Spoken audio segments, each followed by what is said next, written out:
Hey, what's up guys? Happy Saturday. Thanks for joining me for another episode of Etsy Print on Demand Shop Reviews. This is episode 14. We're going to be looking at Mel's Design Store. They're an Etsy Print on Demand shop. We're going to look at what they're doing well, what they can improve upon.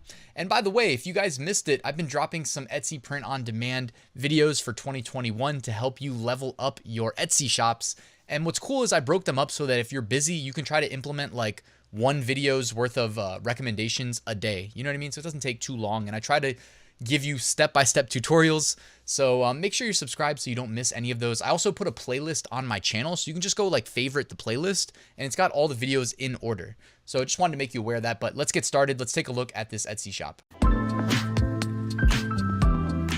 Quick reminder, I run a weekly print-on-demand giveaway completely free to enter. 2 winners are selected every Sunday, so I'll be drawing the winners tomorrow.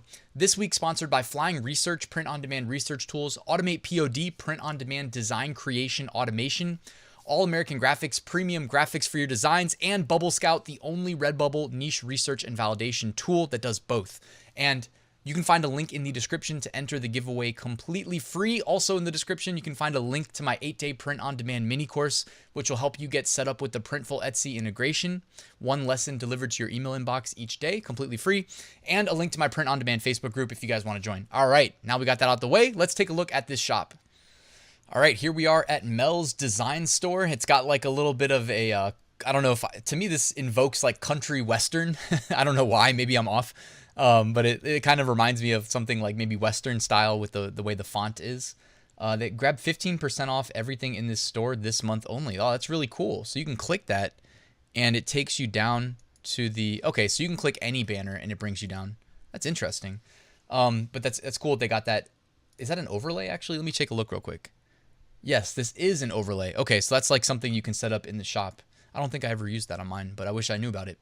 That's really cool. So they're running a 15%, well, it says 15% off, but then you're running a 20% off store. So there's a little bit of a disconnect there. Not a huge deal, but it does kind of look like a little bit weird. It's great though. You've got your profile picture set up. You got the shop icon set up. Perfect. Let's take a look. Some of these designs maybe... So a couple things I noticed immediately. I do like that you got the free delivery and you've got the % off. One thing I would say is make sure you check your pricing and make sure that you are operating at a profit, because when you offer free shipping and 20% off, like you may not be making much money, you know, because I don't know exactly who you're using to fulfill these orders, but like for instance, like if you use Printful and you're not using the Gildan 64,000, then the next cheapest shirt is pretty expensive. So if you were going to do free shipping and 20, you know what I mean? You're not making much at all. So you definitely don't want to spend time setting up your shop and losing money. Obviously, I know you guys know that, but like seriously, make sure you know exactly what you're making. Check your margins. As far as design goes, the first thing I wanted to mention is that I always think it's a good idea. Remember, like a fraction of 1% of people come to your shop the way that I'm doing right now. The rest of people, they perform a keyword search on Etsy. You are in the search results amidst a sea of similar products. So they go and they scroll like this. And if your product doesn't catch their eye immediately and they can't discern what's in the design, they're not going to click it. And if they don't click it, they can't add to cart, right? We almost talk about this every time we do Etsy shop reviews.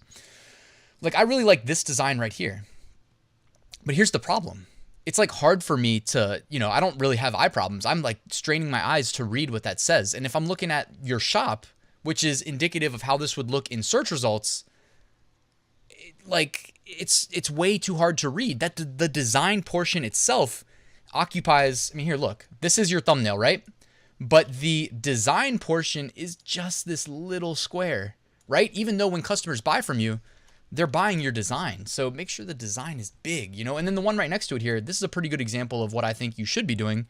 Now here, it's kind of zoomed out, but if we look at just right here in your shop, you're zoomed in on the design. And this to me is much more likely to convert. But then there's the other side of things, which I have to say, the font is quite small, right? And I'm not trying to hate on the design. I'm not trying to be critical or anything like that. The design itself is great, but like, remember, you're selling online. If you're selling online, play the game.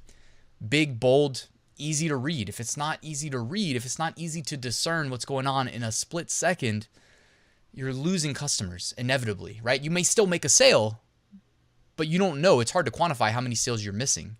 you know? And by the way, it's hard for you to quantify, but like on the other side of things, this is my knowledge as a web developer coming out, like the engineers who write the algorithms for these platforms that determine like if there's 10,000 search results, well, how do you determine the top 40 that show up on page 1?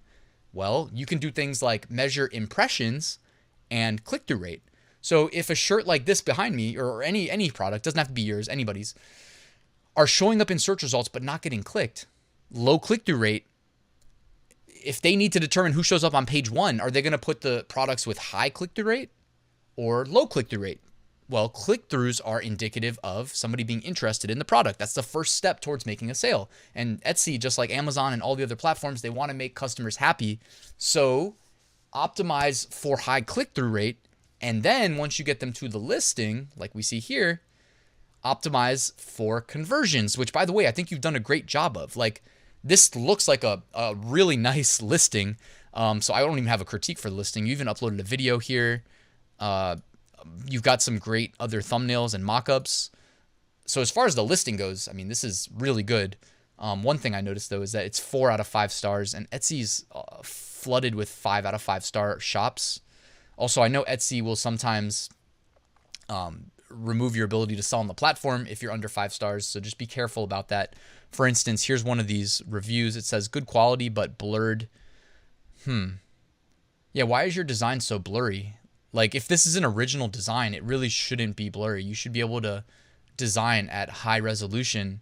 Whereas, typically, if you see something like this, I'm not saying you stole your design, but like typically, I'm just saying online, where people just know how to use the magic wand tool, they can figure out how to take a low resolution design that somebody else made, magic wand the background off, blow it up, and then you get something like this, which results in, luckily for you, because I mean, I can already notice that this is, you can see that it's blurry and it's not high quality. They only left you a 4-star and not a 1-star. So you got to be really careful about that stuff. Like, you know what I mean? The longevity of your shop should take precedence over anything short term. So make sure that if you're going to put a design for sale, that it's high resolution and whatnot. Like, this one looks fine from here, but I can't really tell without seeing the end result. Anyways, you get the point, right? Like, if you're going to take time to put this shop together and put all these great designs together, you know what I mean? Like, frame it well in the thumbnail, because that's step 1 to making a sale. Now, you've already made 100 sales. Congrats on that. But, you know, you can make another 1,000 sales, right? Like, what's stopping you? It looks like, you know, this is a pretty good design here. It's a little bit busy, but I see you went for the inauguration day aspect, so that's okay. It's weird how that looks so pixelated. Why is that? Is this like exported as like a low quality JPEG or something? I don't understand why this looks so weird, or is that just a font? You see that? That's weird. Maybe they all look like that, and I'm just not used to seeing them zoomed in. But that might be a weird font selection then. Or it kind of reminds me of if you go to Photoshop and instead of going to File, Save As, and doing 12 quality out of 12, so highest quality, highest resolution, or highest quality, not resolution. It's almost indicative of doing like a save for the web prompt, where you can export a lower file size image that will load faster on websites. I don't know why it just looks like that to me. So anyways, good design, a little bit busy. This one, like, you know, for me, the primary thumbnail that I would use would probably be the light gray with the black. Just thinking out loud from me looking at a lot of print-on-demand stuff across different platforms over the years. You know, I do every now and then talk about how, like, the heather gray with the black text on top seems to be really popular. I've also seen some of the best Etsy shops I've ever seen.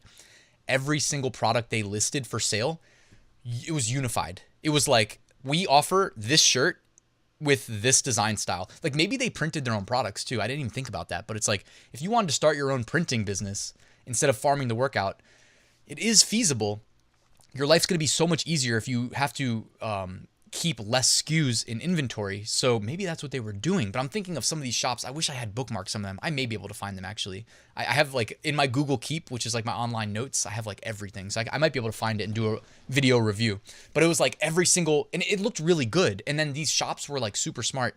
And they did basically, like, shirts were like $30, but if you bought 2, you got 50% off. So think about it. 30 plus 15, you know, for 50% off the second one, came to $45. So people buy 2 shirts that maybe cost, let's just say you use Printful to fulfill, cost you $16. You just collected $45.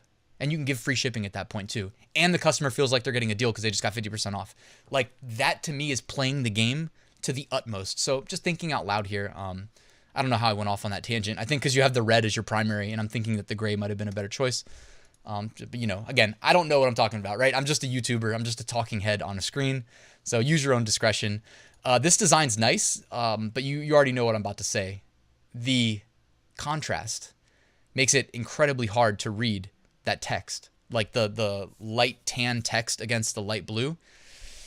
I don't know about y'all, but like I can't read what that says. But here we go. In this one, you can actually see it. And in the white, you know, here, whether you want to use the guy or the flat mock-up. By the way, reminder, if you sell these on Amazon, you have to have the white background. If you sell on Etsy, you don't have to have the white background. So I really do like that you did not, and you used, you know, a person wearing the shirt. I don't know if that's like a model and a mock-up or if that's real, but either way, that's really cool. So what else you got going on here before we wrap up? You got some coffee mugs in there, the two-tone, nice. Obviously, doing Yoda is... you're really like when you have stuff like this, like Yoda on your shop, it's putting an expiration date on your shop. You know, eventually you're going to get in trouble and most likely lose your shop. My recommendation would be to remove them immediately. I know people always say, but other people are doing infringement on Etsy. Yeah, but like you have to assume at some point that Disney's lawyers are going to defend their intellectual property. And, well, actually, I don't know. These are all sold in the past, so I don't know if you're still selling these. I just realized we're looking at what's sold in the past. But definitely play it safe, and I would recommend getting anything that's IP infringement off of your shop immediately. All right, well, hey, let's wrap up here. Great job with the shop overall. You got 100 sales. I do hope you make it to 1,000, 10,000 sales. Remove anything that's putting your shop at risk.